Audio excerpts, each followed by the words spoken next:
Assalamualaikum warahmatullahi wabarakatuh. Kami dari kelompok 4 mata kuliah Aljabar Linear 1 ingin menyampaikan materi tentang fungsi determinan. Kita semua sudah cukup mengenal fungsi-fungsi seperti fx sama dengan sin x dan fx sama dengan x kuadrat. Jadi Assalamualaikum warahmatullahi wabarakatuh. Kami dari kelompok 4 mata kuliah Aljabar Linear 1 ingin menyampaikan materi tentang determinan. Fungsi determinan pertama itu ada namanya permutasi. Himpunan bilangan-bilangan bulat 1, 2 sampai n adalah susunan bilangan. Bilangan bulat ini menurut suatu aturan tanpa menghilangkan atau mengulangi bilangan-bilangan tersebut. Contohnya, ada 6 permutasi yang berbeda dari himpunan bilangan-bilangan bulat, yaitu 1, 2, 3. Dari himpunan 1, 2, 3.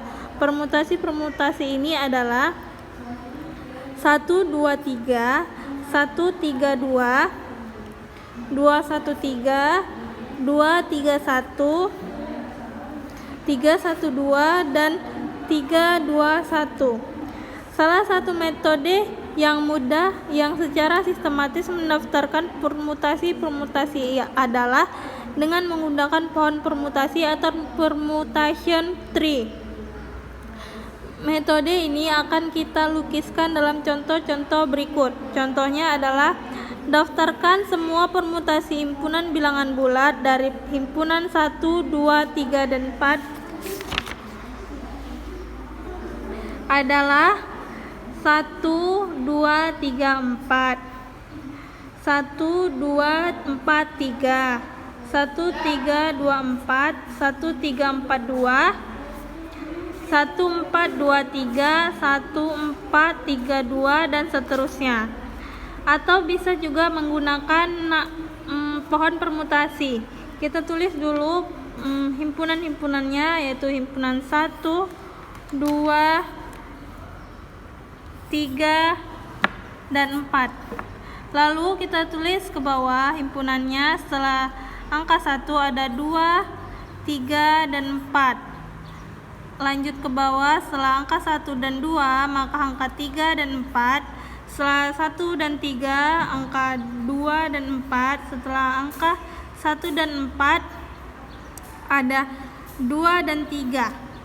Lalu kita lanjutkan ke himpunan selanjutnya yang setelah 1, 2, 3 maka himpunan selanjutnya adalah 4. Setelah 1, 2, 4 maka selanjutnya ada angka 3. Setelah 1, 3, 2 maka ada 4. Setelah 1, 3, dan 4 selanjutnya adalah angka 2. Dan setelah angka 1, 4, 2 maka selanjutnya ada angka 3. Setelah 1, 4, 3 maka angka selanjutnya adalah 2, dan seterusnya. Untuk menyatakan permutasi umum dari himpunan 1, 2, sampai n, maka kita akan menuliskan J1, J2, sampai Jn. Di sini J1 adalah bilangan bulat pertama dalam permutasian, J2 adalah bilangan bulat kedua, dan seterusnya. Sebuah inverse atau inversion dikatakan terjadi dalam permutasi J1, J2, sampai Jn jika sebuah bilangan bulat yang lebih besar mendahului sebuah bilangan bulat yang lebih kecil. Jumlah inverse seluruhnya yang terjadi dalam permutasi dapat diperoleh sebagai berikut. Ini syarat-syaratnya. Yang pertama, carilah banyaknya bilangan bulat yang lebih kecil dari J1 dan yang membawa J1 dalam permutasi tersebut. Yang kedua, carilah banyaknya bilangan bulat yang lebih kecil dari J2 dan yang membawa J2 dalam permutasi tersebut. Terus,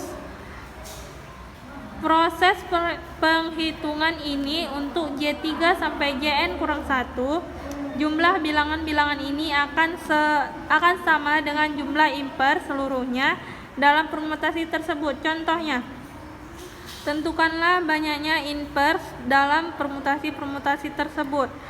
Yang pertama ada 6, 1, 3, 4, 5, 2. Banyaknya invers adalah berapa angka setelah angka ini? Angka 6 adalah J pertama. Berapa banyaknya angka setelah angka J pertama, yaitu 5. 1, 3, 4, 5, 2. 1, 2, 3, 4, 5. Maka invers yang pertama adalah 5.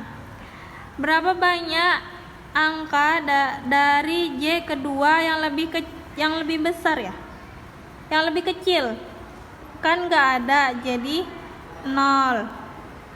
Berapa banyak angka yang lebih kecil dari angka J3?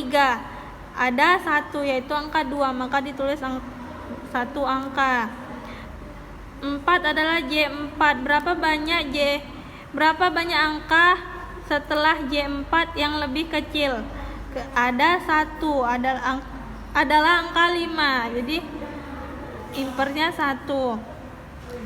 Lalu berapa banyak angka setelah J5? Di sini ada 1 angka, yaitu angka 2, maka dituliskan 1 angka. Lalu kita tambahkan 5 tambah 0 tambah 1 tambah 1 tambah 1 sama dengan 8.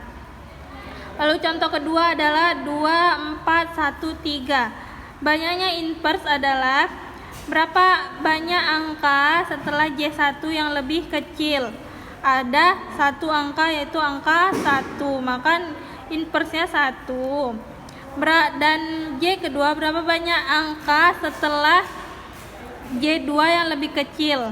Karena di sini ada 2, angka 1 dan 3, maka inversnya adalah 2.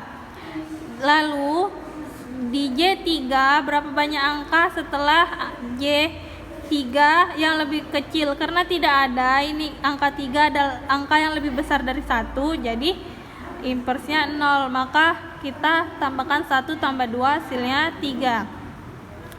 Di permutasi ketiga ada angka 1, 2, 3, 4. Tidak ada invers dalam permutasi ini karena tidak ada angka di sebelah kanan atau angka setelah J1 yang lebih kecil dari J1, maka angkanya tidak ada invers dalam permutasi tersebut. Misalkan A adalah matriks kuadrat. Fungsi determinan dinyatakan oleh det dan kita didefinisikan det A sebagai jumlah semua hasil kali elementer bertanda dari A. Jumlah det A kita namakan determinan A. Contoh, dengan melihat kembali ke contoh 6, kita dapatkan det A11, A22, A21, A22. Kita mencari det A-nya, kita kalikan A12 ke A21 bertanda positif dan A12 ke A21 bertanda negatif. Kenapa negatif? Karena dari kanan bergerak ke kiri. Contoh ke-8, hitunglah determinan dari A sama dengan 3, 1, 4, min 2. Kita menggunakan cara seperti yang tadi. A11 bergerak ke kanan ke arah A22 dan A12 bergerak ke kiri ke arah A21. Maka 3 dikali min 2 dikurang 1 dikali 4, maka min 6 dikurang 4, maka hasilnya min 10. Baik, selanjutnya menghitung determinan dengan reduksi baris. Nah, pada bagian ini kita memperhatikan bahwa determinan sebuah matriks dapat dihitung dengan mereduksi baris matriks tersebut pada bentuk elosan baris. Metode ini penting untuk menghindari perhitungan panjang yang terlibat dalam penerapan definisi determinan secara langsung. Nah, untuk menghitung determinan dengan mereduksi baris ini, kita harus menggunakan beberapa teorema. Yang pertama, ada teorema pertama, jika A adalah sebarang matriks kuadrat yang mendukung baris di bilangan 0, maka determinal sama dengan 0. Di teorema kedua, jika A adalah matriks segitiga n kali n, maka determinan A adalah hasil dari entry-entry pada diagonal utama, yakni determinan A sama dengan A11, A22, dan A seterusnya. Selanjutnya, teorema ketiga. Dimisalkan A adalah sembarang matriks n kali n, di mana di sini ada 3. Yang pertama, jika B adalah matriks yang dihasilkan bila matriks tunggal A dikalikan oleh konstanta K, maka determinan B sama dengan K determinan A. Jika B adalah matriks yang dihasilkan bila dua baris A dipertukarkan, maka determinan B sama dengan min determinan A, maka dia berubah menjadi min. Jika B adalah matriks yang dihasilkan bila kelipatan satu baris A ditambahkan pada baris lain, maka determinan B sama dengan determinan A. Baik, selanjutnya di sini ada contoh. Contoh pertama, hitunglah determinan A di mana di sini sudah tertera ini dia merupakan matriks segitiga bawah ya.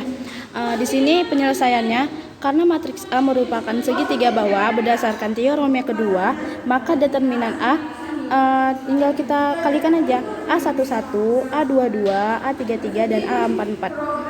Nah, begitulah penyelesaiannya. Selanjutnya di sini ada contoh yang menggunakan reduksi baris, di mana hitunglah determinan C di mana. Nah, penyelesaiannya dengan mereduksi C pada bentuk epsilon baris dengan menerapkan teorema ketiga, maka yang diterapkan. Nah, di sini kita menggunakan teorema ketiga, di mana determinan A sama dengan jika baris pertama dan baris kedua A dipertukar tempatkan, di mana dipertukar tempatkan dia akan menjadi min. Yang kedua, faktor bersama besar 3 dari baris pertama matriks terlebih dahulu diambil melalui tanda determinan tersebut, di mana kita akan menolkan di baris kedua dan baris ketiga. Selanjutnya, min 2 dikali baris pertama dari matriks tersebut terlebih dahulu, terus ditambahkan pada matriks ketiga. Yang seterusnya, min 10 baris kali di baris kedua dari matriks terdahulu ditambahkan pada baris ketiga. Nah, di sini yang keempat ini, faktor bersama sebesar min 55 dari baris terakhir matriks terdahulu diambil melalui tanda determinan tersebut, di mana min 55 ini dia dapat dari hasil matriks yang ditambahkan oleh baris ketiga yang berjumlah min 55, maka akan kita kalikan dengan 1 di baris terakhir, maka hasilnya 165.